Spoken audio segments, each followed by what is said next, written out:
Bonjour, je suis en compagnie de Achille, qui est plongeur dans l'armée de terre. Bonjour. Pouvez-vous nous présenter votre métier? Alors je suis plongeur de combat du génie, c'est-à-dire c'est les plongeurs de l'armée de terre qui sont amenés en fait, à travailler dans les eaux intérieures.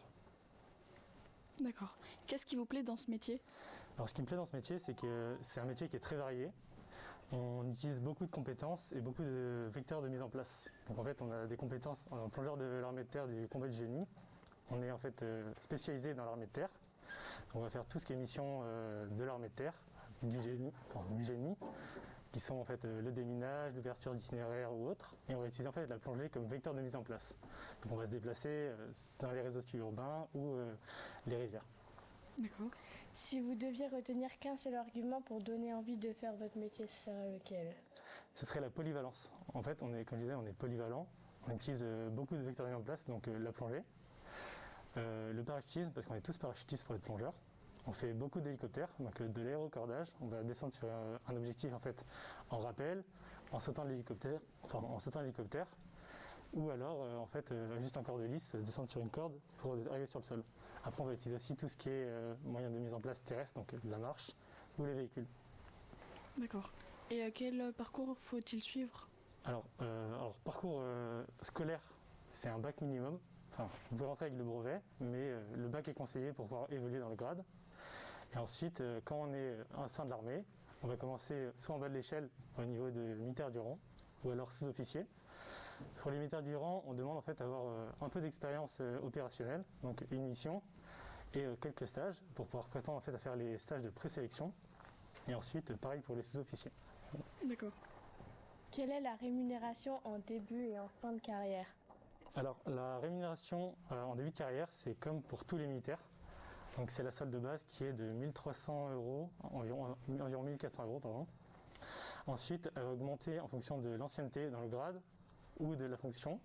Et en plus de ça, ça rajoute en fait des primes pour la plongée, pour le parachute ou autre. D'accord. Donc, ça peut varier tout le temps. En fait. Ça peut toujours varier, comme je disais. Ça varie tout le temps. D'accord.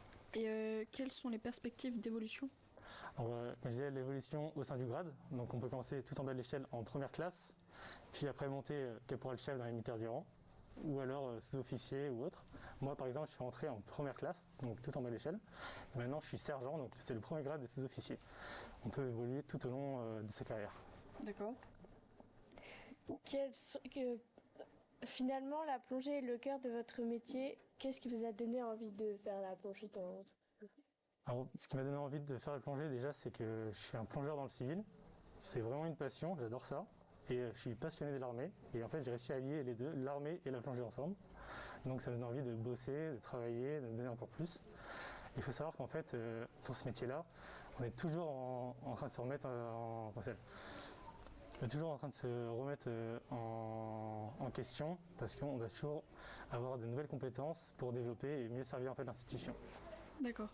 Et si je souhaite avoir des informations complémentaires, je dois contacter qui? Alors vous pouvez vous renseigner auprès du CIRFA, donc c'est les centres qui sont chargés du recrutement, ou alors sur internet sur s'engager.fr. D'accord. Est-ce qu'il y a beaucoup de femmes dans le métier Alors malheureusement non, on n'a pas beaucoup de femmes. J'ai connu une femme qui a fait plongeur de combat chez nous, qui a réussi en fait à faire une bonne carrière et qui après a évolué sur autre chose. Il faut savoir que c'est un milieu qui est très difficile, donc on porte beaucoup de charges, on est toujours dans l'eau, donc c'est un milieu humide et c'est un milieu un peu masculin. Donc la femme a peut-être peur de venir faire quelque chose avec les hommes. Merci d'avoir répondu à nos questions. Je vous en prie.